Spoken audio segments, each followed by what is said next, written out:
I was kind of always, because even when I was in diapers, I performed for my family and I made them all laugh.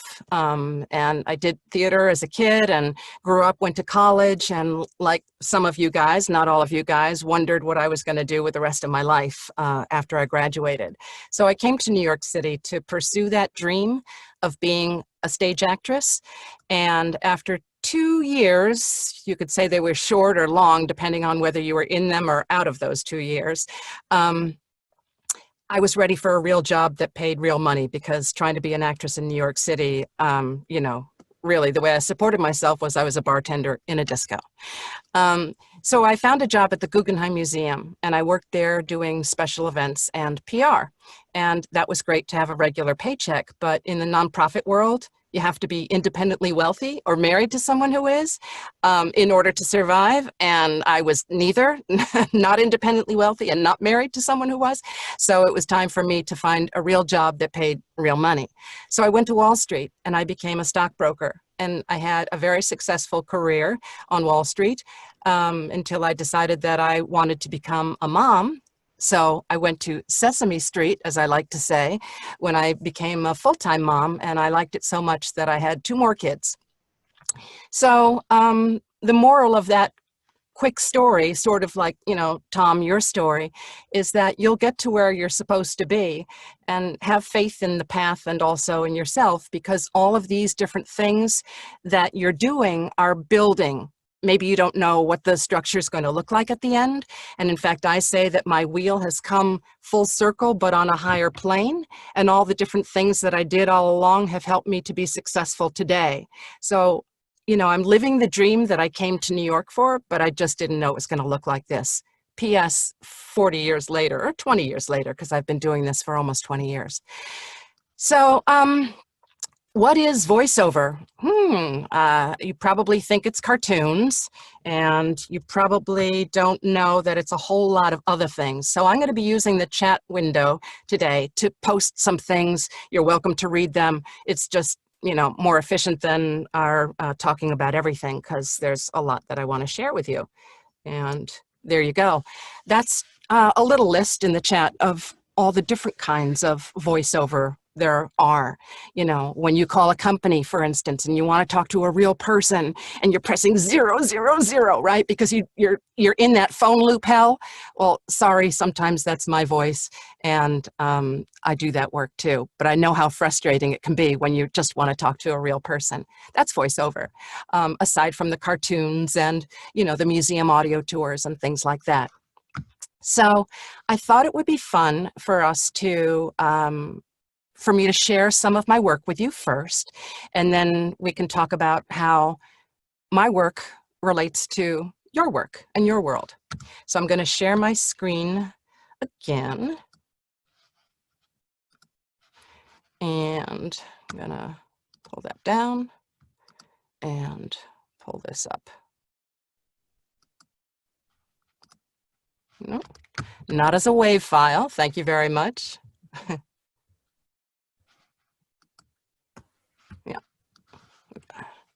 And here we go. This is a little longer, 2 minutes and 38 seconds, so I'll see you on the other side.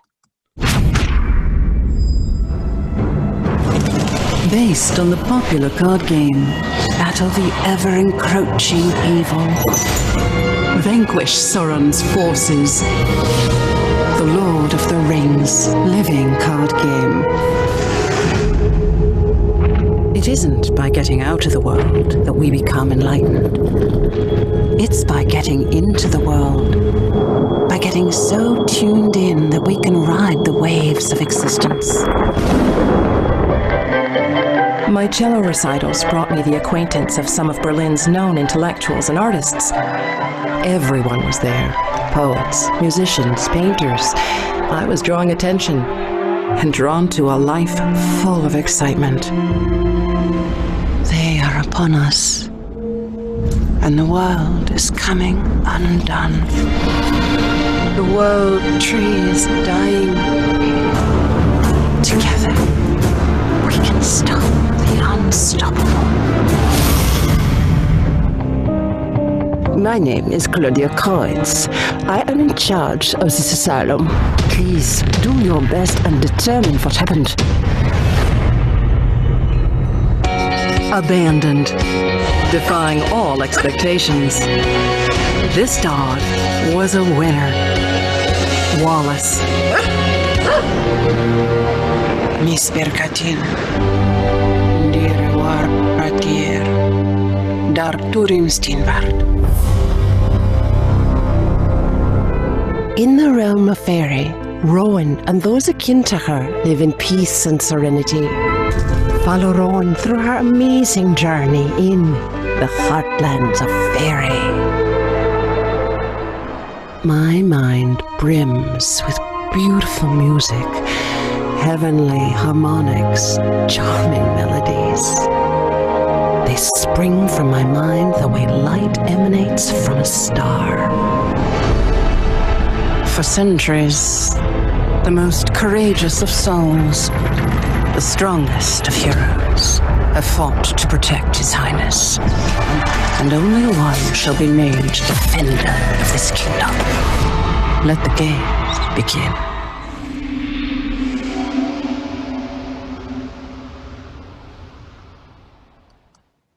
And there you have it.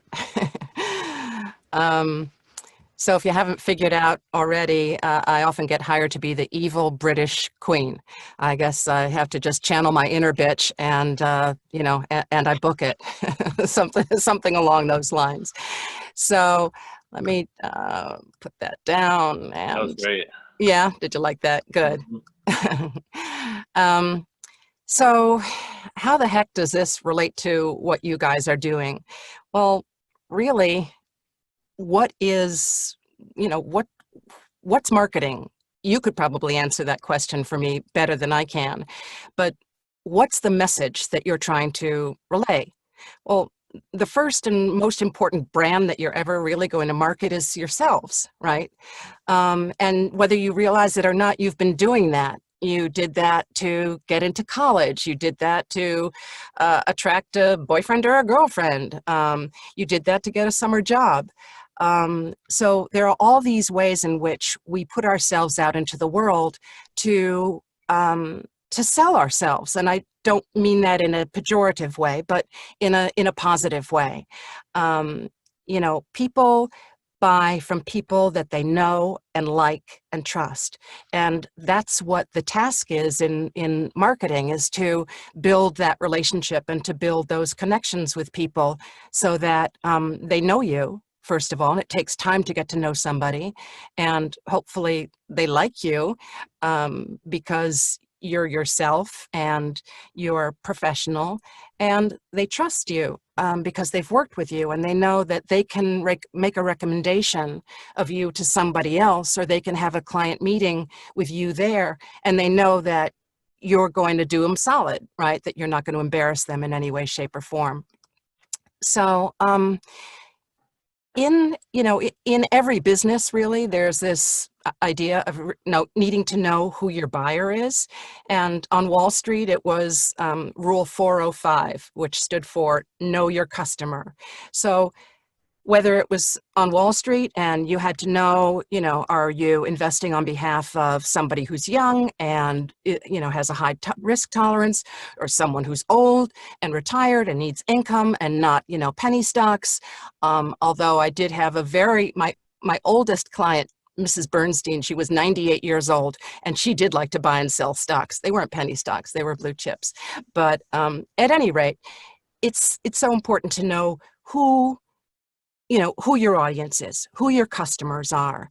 And in fact, you can even think about that on both a micro and a macro level, because in terms of voiceover, for instance, when I get a script and I'm working on a project, I have multiple masters. I have to keep the client, the consumer, and the copywriter in mind, because they all have different desires, right? The copywriter wants to make sure that I'm hitting the words that he or she very cleverly wrote, that I'm giving the, proper emphasis or enough love to certain words, or, a wink when, there's certain alliteration. And the client, of course, wants to hear that their product name or their store is, being highlighted. And oftentimes there's a CBC, I like to say, which is a client behind the client. So you could be hired by one person, but actually there are other people behind them that you also have to satisfy. And these are all different layers, micro layers, I would say, of marketing, of understanding who your buyer is and how to speak to them. So, in the same way, like projects are so different. You could have a commercial for McDonald's and you could have a commercial for a nursing home, and I've done both. And those are two very, very different audiences, and how you speak to them is very different. So knowing who your audience is critical, but also just as important is knowing who you are, right? So whether it's, in the case of myself, where I'm taking on a role to be a mom, talking to another mom about, the great burgers that McDonald's selling now for $1.99, or if I'm a daughter talking to her mother about the possibility of going into a nursing home, those are very different ways in which we would speak to those different audiences. By the way, I just wanted to mention that if anybody has any questions along the way, feel free to put them into the chat, and Jack or Michael will curate them or take a look at them. And when there's when I stop talking for a second, or you feel free to interrupt me if you guys have some questions, I'm happy to answer them.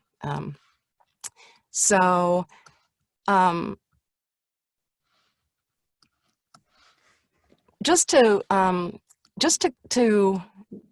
focus for another moment on the importance of knowing who you're talking to. Let's say we even say the line, "Who are you talking to?" Okay. Who are you talking to? That's the question. That's the line. What if you're talking to your senile parent? How would you say that? You might say, "Who are you talking to?" Because they're like imagining that someone is there. Or if you're a parent and your kid is talking back to you, you'd be like, "Who are you talking to?" Or if you're a student who's distracted and the teacher just called on you, and you're like, who are you talking to? Or, you're in a crowd of people and they, the bingo, and they say the number or whatever, and you're like, what? Who are they talking to? So it's the same, who are they talking to? 5 words, right? But depending on who you are, depending on who you're talking to in the situation, it's very, very, very different. So these are sort of micro examples of marketing, but, on the macro scale, which is what you guys, I'm sure, study in and out every day, it's really the same question, right? How do you reach that audience that you want to reach? Who do they want to hear from? So how this message gets conveyed of, who you are, there are a couple of ways of looking at it. Again, I like this sort of micro and macro, and I'm sort of flipping back and forth between you being the brand, which always you are, and you guys thinking about marketing and branding in a larger context on behalf of a client. But I'm going to focus on the you, because especially at this point in your careers, excuse me, in your lives, it's super important to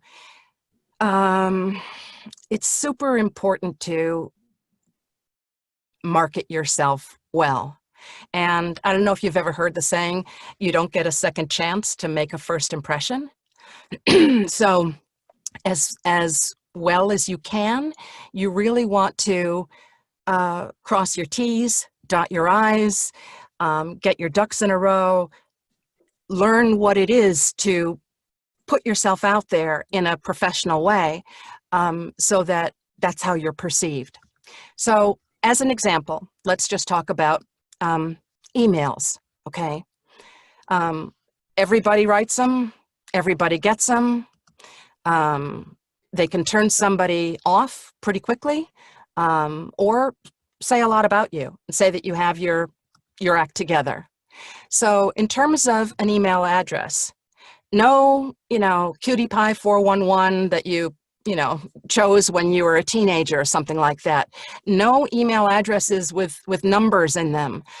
No Yahoos or whatever. And if you don't have your own web address, then have it be at gmail.com.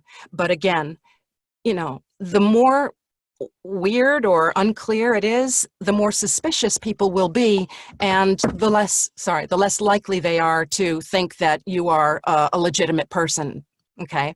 Because I don't know about you, but I'm not going to open an email from Cutie Pie 411.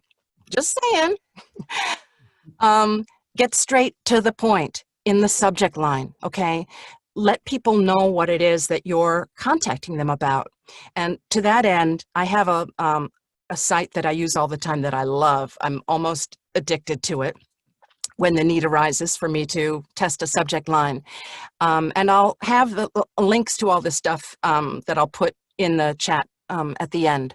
But it's called coschedule.com, and you put in your subject line and it tells you, it rates it, it gives you a percentage of how good it is. And so then you're like, okay, well, and did it, and it sort of, breaks it down in terms of, are the words unique? Are the words compelling? Are there too many words? Are they powerful words? Things like that.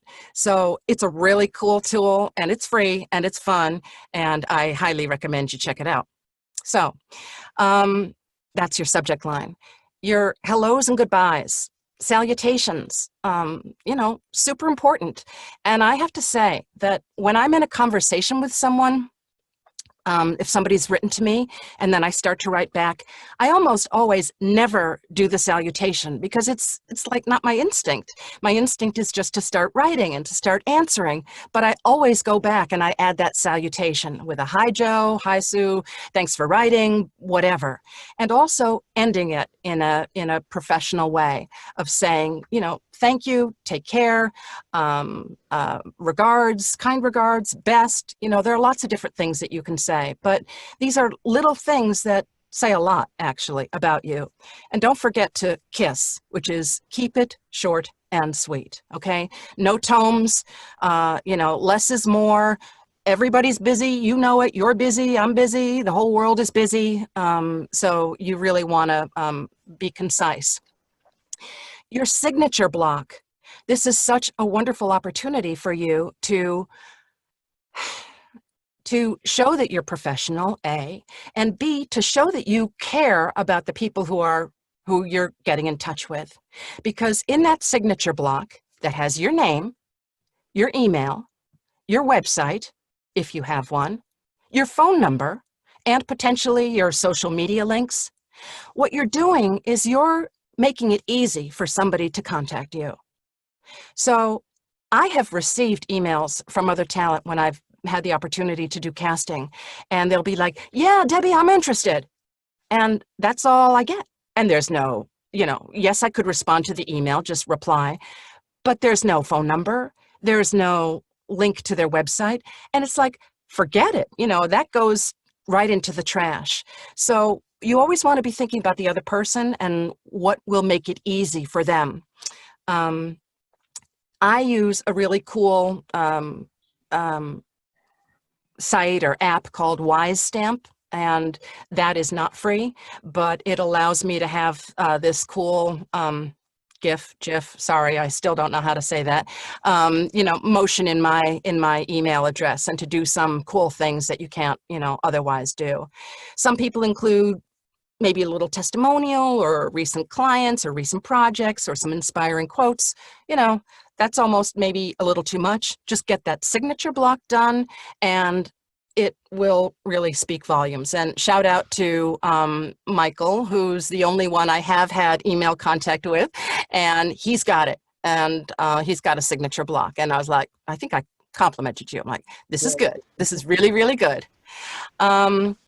Reply all. Try not to do that unless it really is important that, everybody needs to know what it is that you're saying. And if all you're saying is okay or thanks, think twice about whether or not you really want to say that, how many times you're going to go back and forth. Thank you, you're welcome. It's like enough already, right? Contrary to what I just said, acknowledge. So what I mean by acknowledge is when somebody is sending you something, like my clients will send me a script, or they'll send me a document, or they'll send me whatever, I acknowledge that I received it, just so they know it got to me and now the ball's in my court. So it's a tiny little thing to do, but it shows that you're on top of your game, A. It shows that I'm thinking about them because now they don't have to worry whether or not I got it. They know that it's off their desk and it's with me until it comes back to them, right? So for all those years that my mom, scolded myself and my siblings for not writing thank you notes to our grandmas, acknowledge the gift. So finally, I would say vis-a-vis emails, you want to proofread everything multiple times. There's a great tool that I use. I use the free version. It's called Grammarly, and it's super helpful because if you're, typing away fast, spelling mistakes look bad on you. They really do. And it's not to say that we don't all make them, but if you can avoid them, by all means do. And I had somebody recently say to me, when you write something, that's your SFD. That's your shitty first draft. Whatever it is you've written, always go back, do it again, because there, as the saying goes, if I had more time, I would have written you a shorter note. The more time you put into it, within reason, the better it will be. So what you want to be doing through all of this is staying top of mind, right? How does the buying world out there know that you are there and have something to offer? Or if you're out there trying to market yourselves for a job or whatever. So social media is super important, and I know that Jack was really interested to know because he said that you guys talk about this all the time. So I'm not sure how much I can tell you that you don't already know, but let's start with your profile. And your profile is super important because, again, it says a lot about you. It's like your resume. It's like with your website. It's like with your signature. Anything that you put out there says stuff about you. So as long as you can control the message, why not? You want to, because if you can let people know that you're serious, that you're professional, that you're creative, or whatever it is, these are various ways for you to do it. So when it comes to your social media handles, they should be the same across all platforms, just so that it's easy for you, for other people. Whether it's LinkedIn, Twitter, Instagram, TikTok, Grindr, whichever ones you use, I don't know.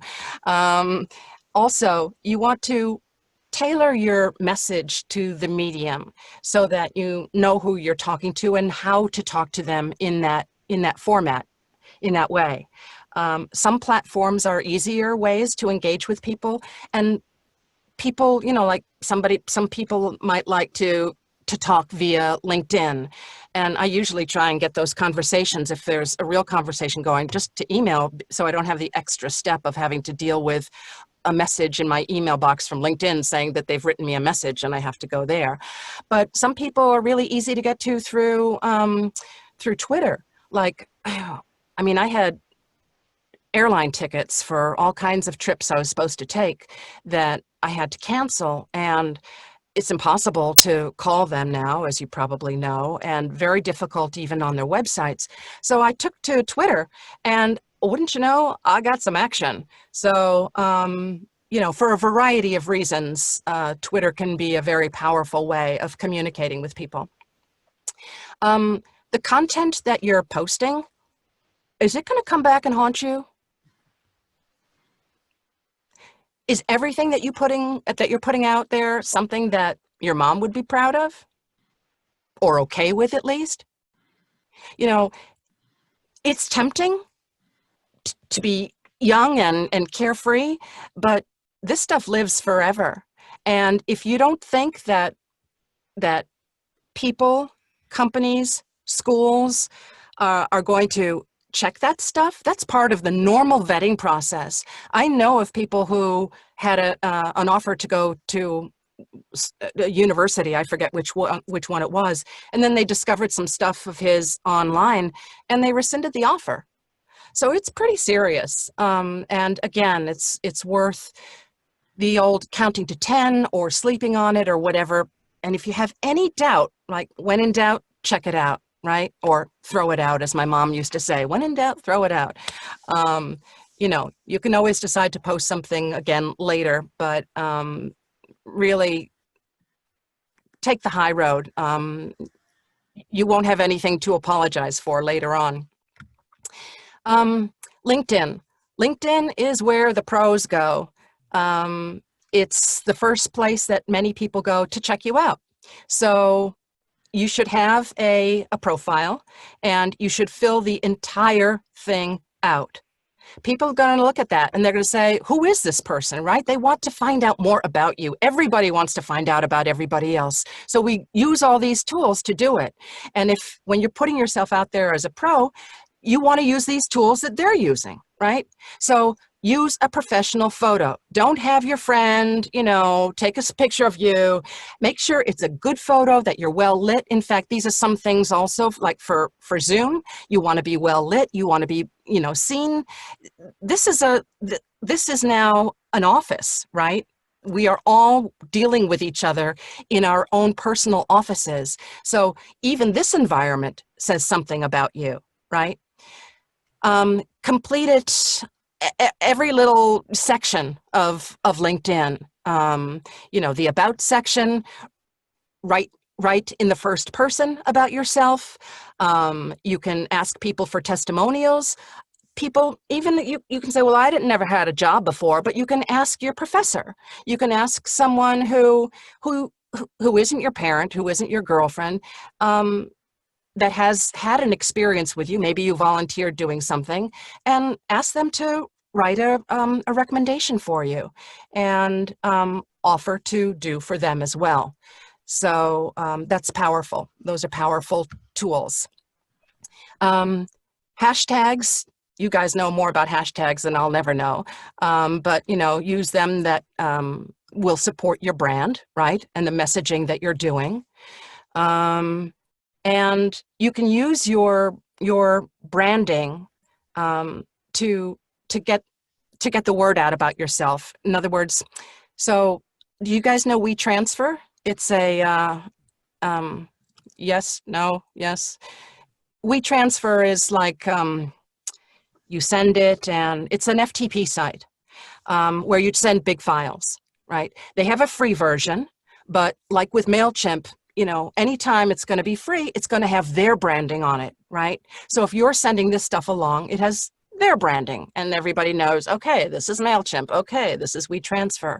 But if you pay, then you can do your own branding. And I think it's super valuable and a small price to pay to be able to continue to get the word out about you. So I'm going to show you my screen again, and I'm just going to show you what my WeTransfer page looks like. And that's it. So now when I send an audio file or any kind of file to somebody, I just load it up here. I get a link. I write them an email so that they don't have to get two emails, one email of me saying, hey, the audio's coming, and the second one being an email from WeTransfer saying, here, you know, here's your link. So I get a link that I copy and I put it into the email and I type, so great, you know, working on this project with you, and here's a link to download the audio. Let me know what you think. I'm available for any tweaks, blah, blah, blah. So they click on the link and they come to this page, okay? So again, it's just one more opportunity. And actually, now that I'm looking at it, I don't know, you know, my contact info should be more visible. But I only found out about this like within the last year, and I just love this. I think it's a, a fantastic tool. FreshBooks is what I use for invoicing there too. You use your own logo, you use your own colors of your brand, just so that it's like consistent, so that people know, they get familiar with, oh yeah, that's Debbie. Red lips, red color, whatever, that's Debbie, So let's see, what else? We transfer MailChimp, FreshBooks, other ways of staying top of mind, newsletters, writing a blog post for somebody else, or having your own blog, right? Being a guest, you can content. Everybody's always looking for content, right? So I am a guest writer for Backstage magazine, and you guys can do. Too. Sorry, what's that? My sister also writes for Backstage magazine. That's funny. Oh, really? Yeah. Cool. You'll have to tell me what her name is so I can see some of her articles. Something that I wrote was published last Friday on online etiquette, just sort of all the different ways that it's important to be in the new Zoom rooms, that we're all finding ourselves in. So, you may think, oh, where am I going to go? Go to the places where you're already going, that are already of interest to you, and pitch yourself, right? Say, I'd like to be a guest blogger. I'm thinking of either writing about this, or that. Do any of these ideas appeal to you, right? And then once they publish it, once they say yes and they publish it, then that's more material that you can put out in the world to let people know what it is that you're doing. And I have a social media manager because I don't have the time to do all the stuff and posting here and there and everywhere. I could never do it. I would never want to do it. But it's really important for people to know that you're out there, that you're still living and breathing and working. And because there's so much competition everywhere for everything, I would say, you need to kind of keep your name and face out there so that they remember you. It's true. Handwritten thank you notes. Probably a very archaic idea for some, but honestly, it goes a huge, huge, huge, huge way.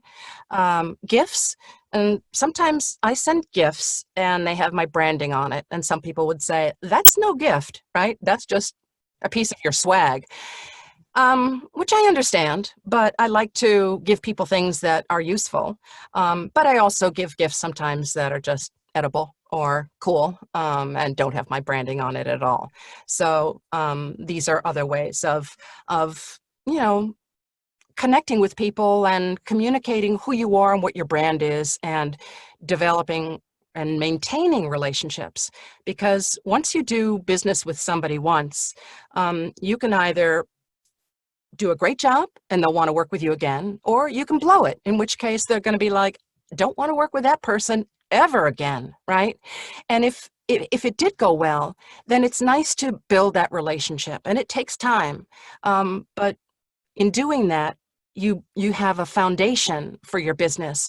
And that's the part of my being a stockbroker on Wall Street that really helped me to be successful in this, because there too, I had to build a business. I had to smile and dial. This was back in the 80s, where 100 phone calls, you would reach 10 people, one person would say, okay, you can send me the brochure in the mail. And then from there, we would have to build a relationship, call them. What'd you think about the brochure? Are you interested in this or that or whatever? Anyhow, ridiculously hard, but it is hard. It is hard. And not everybody is comfortable doing the same kind of thing. Like maybe you're comfortable cold calling, maybe you're not. Maybe you have other ways of reaching out to people. Do what feels right and best to you, but you have to do it, because otherwise, you just kind of become a distant memory. So Debbie, I'm just gonna pause you real quick because we have Yeah. a question. Yeah. So the question is, if someone random views your LinkedIn profile, what is the proper course of action? Do you connect with them? And if they accept, should you message them? If somebody random looks at my profile? Yeah, on LinkedIn. Should Yeah. you connect with them? And if they do accept, should you message them? Yeah, definitely. And that's the power of the tool, right?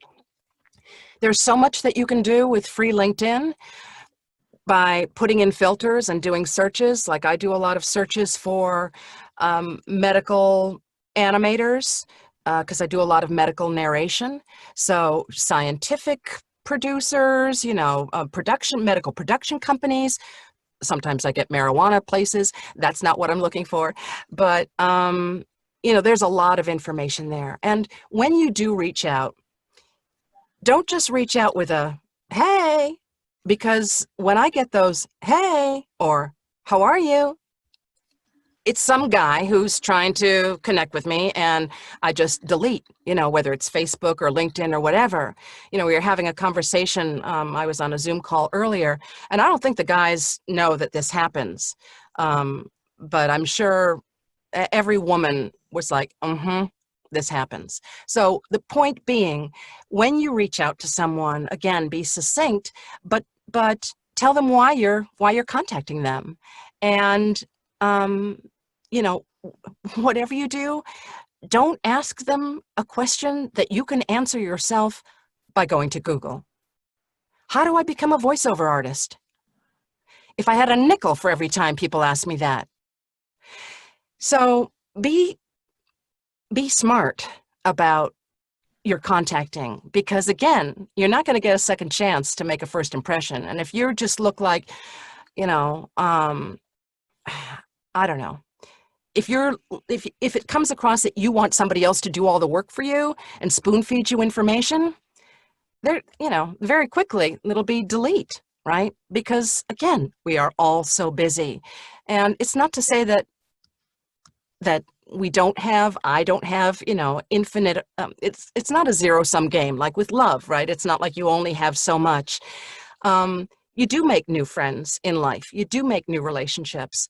But they have to be, you have to get that feeling that it's legitimate, that it's something real and not just somebody, kind of trolling, or because it's easy for them, they're asking you the question, but then they don't really care. So I'll often say, I'm thrilled that you're interested. I'll send you my 13-part blog series about how to become a voice actor. And when you're done with that, call me. I'm happy to talk to you. Crickets, right? Crickets. Well, that tells me those people really weren't all that interested or aren't willing to do the work. So any other questions at this point? Debbie, a lot of our students, if they're not going to work this summer, will be graduating probably in December or next May. So what are the skills that you're seeing out there? And I know we're in this pandemic, so they're all going to change, right? Zoom has become a new skill. But before this, or including this, what kind of skills should they learn on their own? Obviously, they're going to learn basic, marketing and finance and economics and so forth in college. But what are the things that, we can't teach them because they're new or they're hot, and that they should kind of hit the ground running so that they can help them in the job interview process? Right. Well, I'll tell you some things that have been important to me. And over my nearly 20 years, I've hired a handful of students to work with me. And they've usually stayed for a long time. And I like to find people who are bright and who do have skills that I don't have. Because first of all, I know that I can't do it all myself. So I'm happy to have other people that I hire who will do these things for me. Being a good writer is super important, okay? And that comes across in your email. That comes across, in your resume, to some extent. It comes across with everything that you write. And, CUL8 or, it just doesn't fly. I write that too to my friends, but it doesn't fly in a business environment. That's going to speak volumes about you. And, maybe you're thinking, well, she's an older woman and her experience of the world is very different, of the working world. And, I'm all about WeWorkspace and everything's chill. You know what? There are going to be people that you're dealing with up and down the line who who have different levels of experience, right? Experience in the world is what I mean.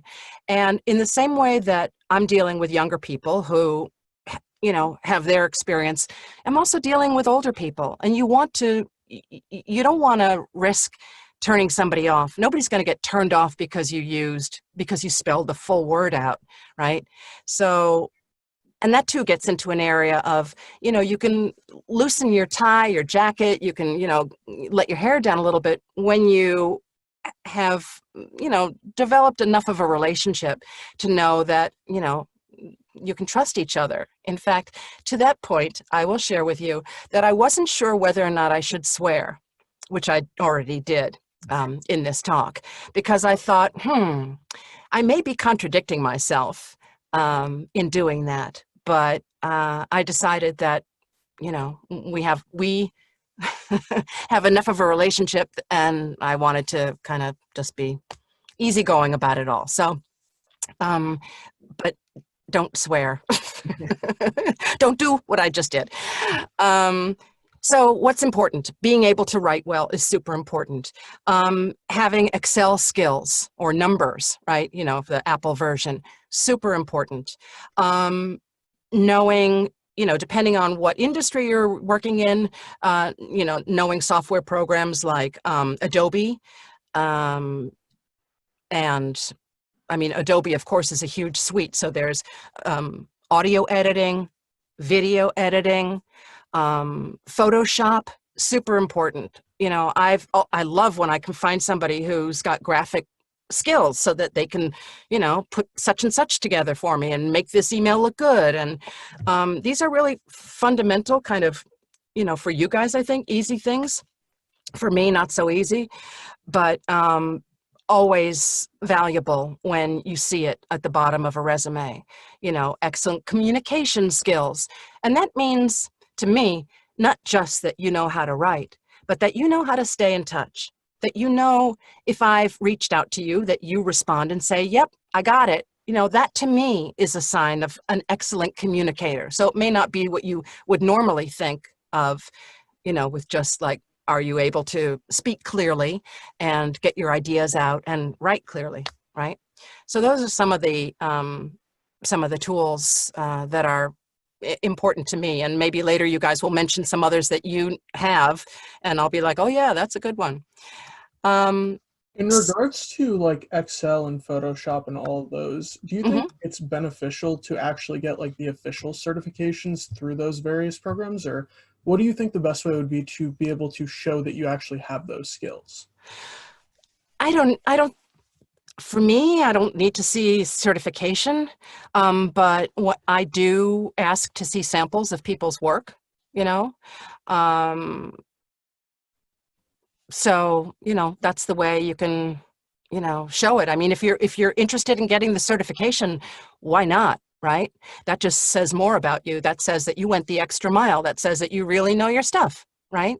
And that it was important to you to not just have your, fly-by-night garage band kind of understanding, but that you were committed to really learning this and learning it well. So that would say a lot to me. There's also, just to add, there's a function on LinkedIn. You can actually take assessments, and then when you pass the assessment and say like Excel, PowerPoint, it'll put a little badge on your LinkedIn profile. So when people look at your profile, they'll actually see that, and that could potentially put you ahead of someone else. Cool. That's great to know.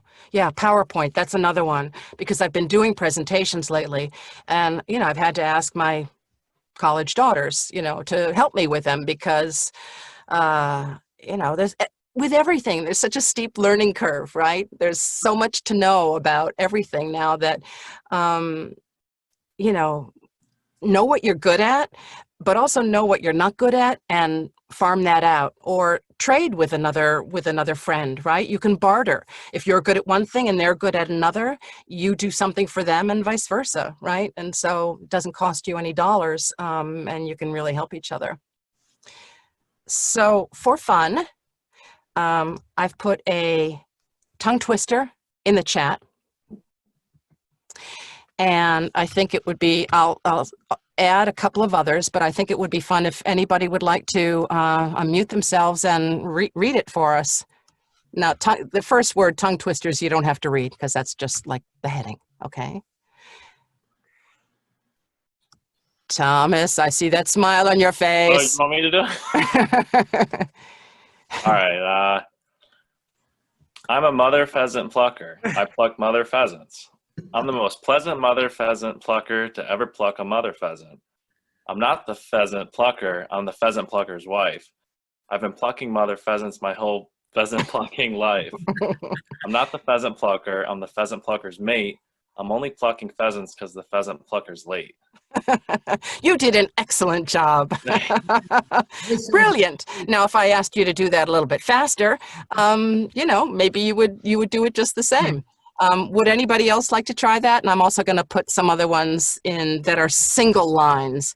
And with the single lines, what's good is to say them like 3 in a row, each one 3 in a row. And obviously the idea is to, you know, I mean, these are ways of warming up your mouth and, you know, making it so that you know, you're clear, that you can alliterate and enunciate. So it's also good if you can speed it up, but it's also good to do them slowly, as with most things. So it looks like who wants to try?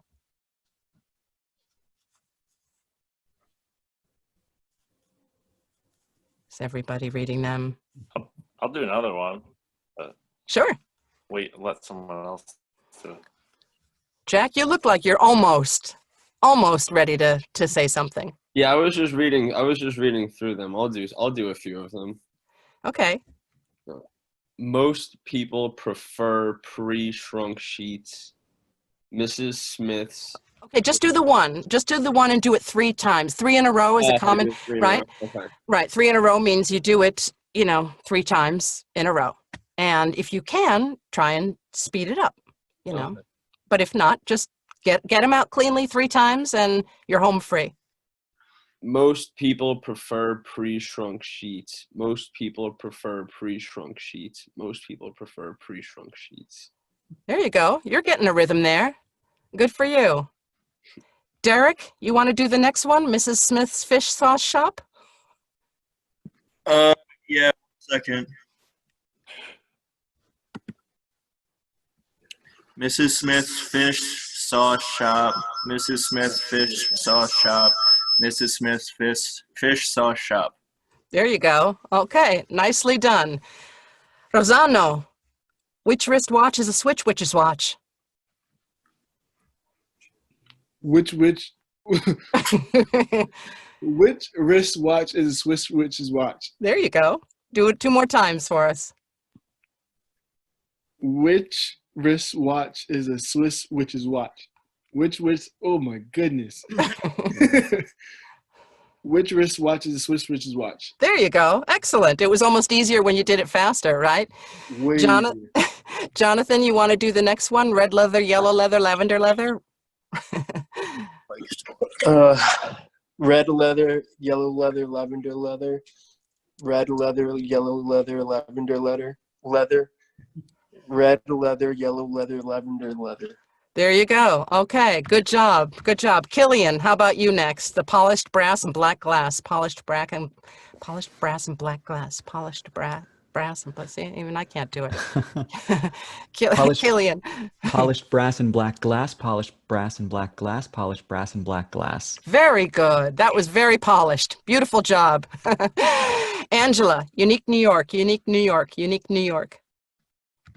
Unique New York, unique New York, unique New York.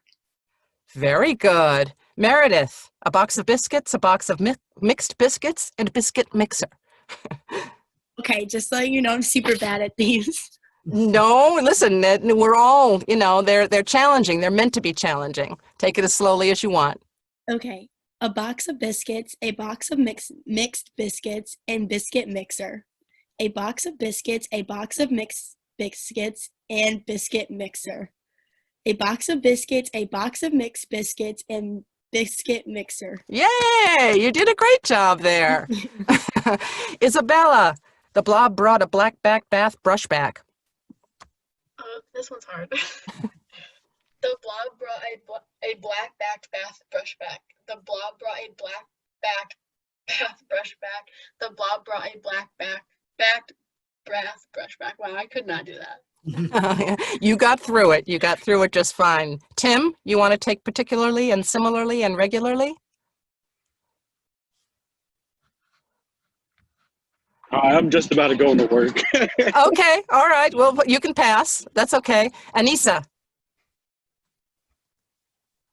Particularly and similarly and regularly, particularly and similarly and regularly, particularly and similarly and regularly. Right. Excellent. Good. Well, we made it through. Matthew, you want to do the pleasant plucker? Yeah, I can give it a shot. Okay. I'm a mother pheasant plucker. I pluck mother pheasants. I'm the most pleasant mother pheasant plucker to ever pluck a mother pheasant. I'm not the pheasant plucker. I'm the pheasant plucker's wife. I've been plucking mother pheasants my whole pheasant plucking life. I'm not the pheasant plucker. I'm the pheasant plucker's mate. I'm only plucking pheasants because the pheasant plucker's late. Bravo. Bravo. Carly, which do you want to do? Thank you. I guess I can just, do you want me to just do the one right after that? Whichever. Sure, whichever. Anything. The most people prefer pre-shrunk sheets. Most people prefer pre-shrunk sheets. Most people prefer pre-shrunk sheets. Very good. Thank you. Michael, did you go yet? Michael Yozo? I have not. Which one do you want me to do? You pick it. Which wristwatch is a Switch Witch's watch? Oh, this one's the hardest one. Oh, no. I think the mother pheasant plucker is actually a little bit harder, but which one would you like to do? I'll do the wristwatch one. Okay. Which wristwatch is a Swiss watch? Which wristwatch is a Swiss witch's watch? Which wristwatch is a Swiss witch watch? Right, witch's watch. It's a little bit like wishy-washy, right? It's hard. It's hard. Who else wants? Okay, who haven't I called on? Michael in the corner, and Zachariah. Zachariah, you. Okay, which one do you want to do? You want to do the pheasant plucker? Actually, I'll do this one since I'm coming from New York City. Unique New York, unique New York, unique New York.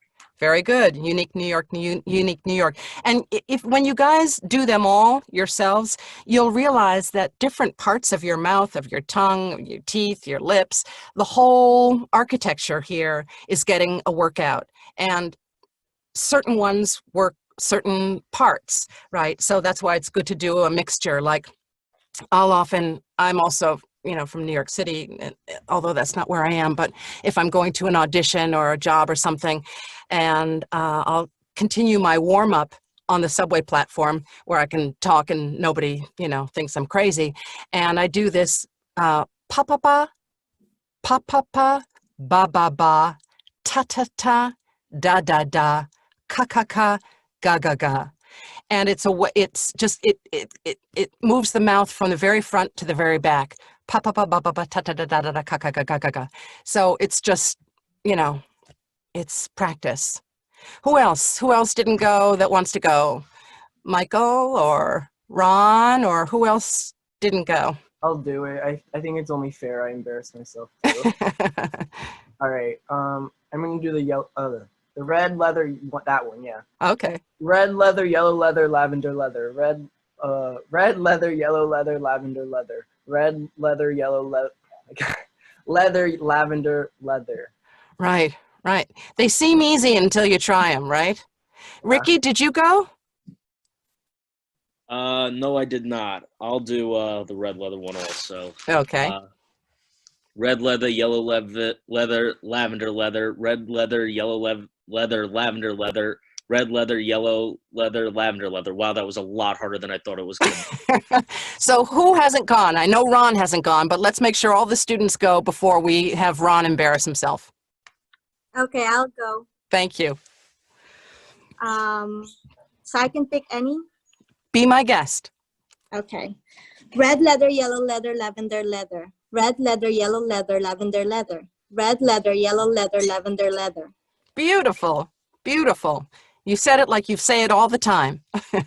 Ron, shall we give you the mother pheasant plucker? No, I'm not going to do that because I use the other word way too much. I will slip lazily into getting fired because this is being recorded. All right. Well, choose which one you'd like to do then. I'll do the Blob because that was my favorite movie when I was a kid. So, the Blob brought a black-backed bath brush bag. The Blob brought a black-backed bath brush bag. The Blob brought a that is hard to do. Black-backed bath brush bag. Anyway. And you know what I think the moral of this story is? That things look a lot easier than they really are. And I'm guilty of that too. You know, when I give somebody a task, you know, to create a graphic or whatever, I'm like, it probably won't take you too long, right? And it's so unfair of me and everybody else who thinks, well, it's just a 30-second commercial. How long could that take you to do? It's just a quick little thing. You know what? You be the judge, right? For yourself. Don't judge others. You know what you do. You know how hard you've had to work to get there in order to do it really well. And those who do it really well, the pros, have worked really hard at making it look easy. So with that, I'm here for any questions that you guys want to ask. And, you know, turn it over to you. I've done enough talking. I have a question for you, Debbie. Mm-hmm. So from your perspective, what should schools be teaching that they aren't? So are there any discussions that aren't being addressed? Are there any hot topics that aren't being really focused on?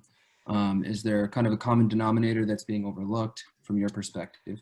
Yeah, yes, I think there are some things that are not being taught.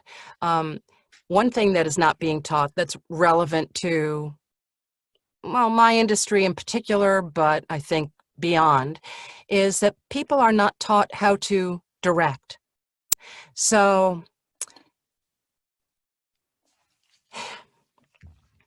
you have your performer, you have directors, you have creative directors, you have sound engineers, and oftentimes the client is there because they want to be in the session, they want to hear what you're doing, and they want to offer direction, but they don't have the language necessarily. They don't know what to say in order to get you to that place that they want you to get to. In fact, I wrote a blog post called Lost in Translation because, you know, you're two creatives, right? And this person has these words or thoughts in his head, and this person has these thoughts or words in her head. And he's saying this, and, you know, am I hearing it, right? And am I processing it? Because sometimes with some talent, they'll be like, this person, the director will say, do it again. And they'll do it again, you know, or give me 3 in a row. Now, typically 3 in a row means they want you to do 3 different versions of the same thing. Hi there. Hi there. Hi there. Right? That's 3 in a row, 3 different ones. So sometimes people can't even hear themselves. The ear is a muscle. It takes a while for that to really develop so that you can hear the distinction and also know whether or not you're doing it, you know, correctly or not correctly, but if you're able to, you know, expand your palette. But a funny story is when I was in a session and the client said to me, Debbie, this is great, but could you give me a little less ginger? And I'm thinking, ginger, okay, shit, what does ginger sound like? Ginger, I mean, ginger's spicy, ginger's, you know, and then he says, and a little more Marianne. And I was like, Marianne, pot, no, oh, and then I got it. Now, you guys are probably too young, but there was a show called Gilligan's Island. And of the people who got stuck and stranded on Gilligan's Island, one was Ginger, and she was a movie star, and the other was Marianne. She was the girl next door. So they wanted less movie star voice from me and more girl next door, right? So that's an example of, like, you know, knowing how to communicate with people, how to direct them, how to tell them what it is that you want. It's very hard. And I think it's a skill, and it's not taught. In fact, I've been to SVA, the School of Visual Arts, for a number of their animation programs. And I asked that question, is directing taught here? And they said, no. I said, it's insane. Because as a performer, I know that there are people out there who are, you know, in that role. But if you don't have the skills, then it really is incumbent on you to know how to direct yourself, to really work hard so that you've got the toolbox, so that whether they're giving it to you or not, you're able to pull out different tools to play with. And then the only other thing that I would say to answer your question is, I think really fundamental things are not being taught. Things like eye contact, things like handshakes. Well, maybe that's a thing of the past. But, you know, a firm handshake, eye contact, pleasantries, you know, thanking somebody for their time, sort of basic things like this that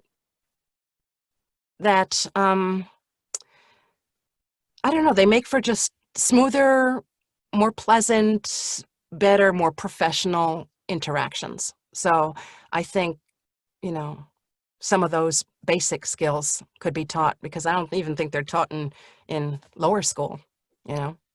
I think I just read that Google has a one-day class for their engineers called eye contact. Because they come in and, you know, they're brilliant engineers.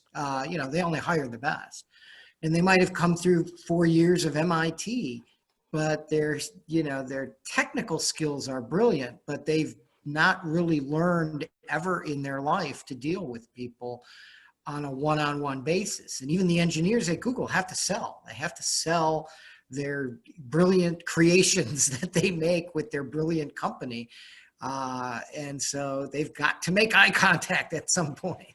And here's an interesting twist. Now that we are all in meetings together this way, you have to train yourself to look at the camera lens, because that's where the eye contact is. If I look down at you, Zechariah, then it looks like I'm not looking at you, but I'm looking at you on my screen. But if I change my focus to the camera, then it looks like I'm talking to you, right? Like I'm engaged. And that's a really hard skill to develop. I'm still working on it myself. But if you're not looking, you know, if I'm looking down here, it could look like that I'm looking on my phone. It could look like I'm typing. You can't tell if I'm muted. You know, it looks like I'm disengaged. And that says something too. It's body language, right? But we have to train ourselves where the camera lens is, because that's the way you make eye contact in this new world. Other questions? I have a question. Sure. I'm a business management major, and I just actually received, I'm now an intern at a marketing company. And do you think it is doable to be a business management major and work for marketing? Why not? What's your question? What's the QBQ, as I like to say? What's the question behind the question? Why? I don't know. I guess I'd say, like, what skills should I use to be most successful in a field that I really haven't studied? Well, I think you need to study it in order to figure that out, or, you know, do some research or ask people who are in the field, you know, and you could ask people just for an informational interview, you know, can I have 10 minutes of your time? What are the most, you know, what are the top 3 things that you look for in a new hire? What are your biggest pain points? What are, you know, when you're dealing with someone, what are your problem areas, you know? And I ask that question sometimes of people, right? Oh, finding talent, that's so hard. Or, you know, they don't get back to me, or they don't take direction. That's a really common, they don't take direction, right?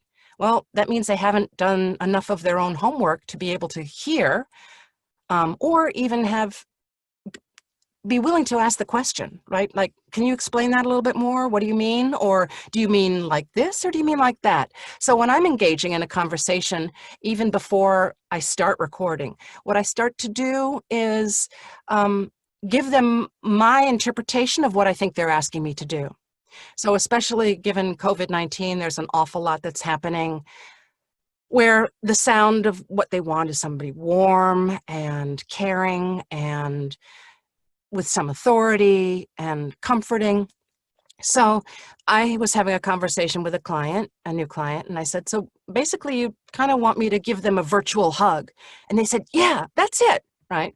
So that was me helping them find words that they didn't necessarily have. I mean, those other words, of course, are perfectly fine and they probably use them. So that was me telling them that I understood what they were saying. So, you know, does that help? No, that did help. I appreciate it. Thank you. Sure. And Thanks for asking the question. I'm going to jump in here, Meredith. You know, marketing people hire management people, management companies hire marketing people, and economics students and finance students. About the only ones that are kind of pigeonholed, and it's a good thing because they make more money as accountants, because they get their CPA and they work in a very specific area. But across the rest of the business discipline, you know, when I was at marketing or in marketing at Kmart Corporation, I had management people, I had marketing people, I had IT people, and I had 2 economics masters because they were really good at a lot of stuff. They were really smart at the analytics. So don't get pigeonholed in just because you're, you know, you don't have, so if you're asking, do you have to become a marketing major to work at a marketing firm? No. And do you have to stay away from marketing if you're a management major? Certainly no. So, I mean, they all mix together in a soup. Right. And if you remember what I said kind of at the beginning, how everything that I've done over my almost 40 years since I've been out of college has helped me to be successful today. So, you know, all the different things, even being, you know, a poor actress, getting tons of rejections every day, you know, back in 1980. All of these things will help you. So don't be afraid. I mean, just talk to Thomas, right? He's done a whole lot of different things too. And you may not know how they'll all come back to help you, but you'll see. And having diverse experiences is valuable to other people, right? You'll find that. Yeah. Very good. All right. Well, we're a little past our time. If there's any last question, otherwise, we're going to go. And like I said, I'm glad all of you stayed. I think only one person dropped out and he had to go to work. So we really appreciate it. Most of you, almost everybody here knows me, or you're somehow adjacent to marketing. So the other thing we're doing is we're creating a marketing list for next year. Some of you are graduating, but if you're still here next year, please join our marketing club, our American Marketing Association club. We're going to have Debbie back to do another speaking event. And then I can buy you pizza. Woohoo! $150 or something like that. I wrangled out of the dean 2 months ago for pizza, and then this happened. So no, I'm not sending it to your house. You've got to go. All right, pizza for everybody. You know, give them all the pizza. And if anybody has any questions that they want to ask me directly later, feel free to do so. I'm Debbie at debbieirwin.com. I probably should have made, well, here, I'll put it in the chat. I have 2 questions. Sure. One, are you going to send the recording of this class to us? I can do that. You could do, okay.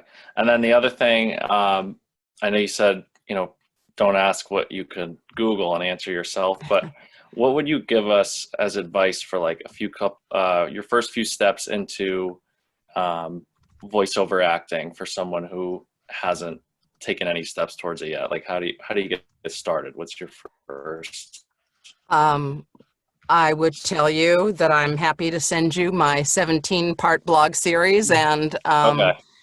But beyond that, I mean, the most fundamental thing is to start learning, is to start reading, is to start, you know, learning as much as you can about the industry. It's a very varied industry, right? Some people are just really interested in doing video games. Some people want to do e-learning. Some people want to do auto commercials, you know. So maybe you already know what that is, or maybe it takes time to figure that out. And also that's a whole other conversation about knowing, not just knowing yourself, but knowing how other people see you, right? So you may have an idea that, yeah, that, you know, you sound suave and debonair and you want to do, you know, high-end liquor ads or whatever. But the way people are hearing you is that, no, you're just like a cool guy next door. So as an example, I have a friend. She's older than I am. And she sounds like she sounds like she's about 12 years old, right? She does animation. She would like to do commercials to be, a mom or a sister or whatever. They're never going to hire her for that because she doesn't sound like it, right? So, that's a whole other thing. But start with the basics, with really, letting your fingers do the walking. And if you reach out to me, I'm happy to send you the blog series. And there's a lot of resources in there. So you could go down a rabbit hole if you want. And then after you read it, if you have any specific questions, come back to me. Oh, good. You be the one who does. Anything else? Anybody else? Very good. Well, let's thank Debbie. Thank you. Thank you all for staying. Thanks for playing along with me. You all did great with your tongue twisters. Take them home, practice them, play them with your friends. Find your favorites. And stay safe, everybody. I'm happy we were able to make this happen. Thank you very much. Yeah, thank you. I'll probably see you all in fall. Thank you. Okay. Take care, everybody. Ricky, Tim, Joanna, Jack, Thank you. Meredith, Derek, Thank you. Rosanno, Jonathan, Matthew, Timothy, Thomas, Ron, Thank you. Michael, Zechariah, Isabella, Angela, Killian, Lisa, Matthew. Thank you. Jonathan. Here you go. Thank you. All right. Thank you. Mike, you still got me for the PEP? Yeah. Thanks, man. Yep. All right, guys. Hey, Michael, can you put me down for PEP as well? Who said that? Ross, Rosano? Yeah, I have you. I'm going to send out an email after this, too, confirming with everyone who's been here. Okay, thank you. Yep. I got to turn the recording on.